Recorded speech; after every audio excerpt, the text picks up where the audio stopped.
سهرة اليوم من كاس العالم للأندية سهرة لا تقبل القسمة على اثنين.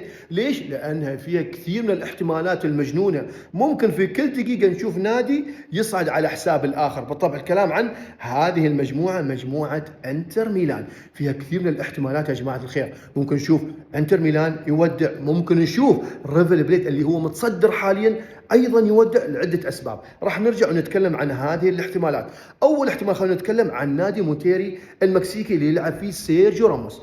اذا فاز 2-0 راح يصعد بشكل مباشر بغض النظر عن نتيجه ريفر بليت وانتر ميلان. ولكن اذا تعادل راح يطلع. بالطبع هذا التعادل راح يصعد انتر ميلان وريفر بليت. ولكن اذا خسر 1-0 نادي مونتيري راح ندخل في حسابات وايد معقده، والاقرب انه يودع البطوله بطبع انتر ميلان، خاصه اذا خسر من ريفر بليت بنتيجه 1-0 او اكثر. وايد احتمالات، وايد امور راح نشوفها في سهره اليوم، وكل التوفيق بصراحه لانتر ميلان.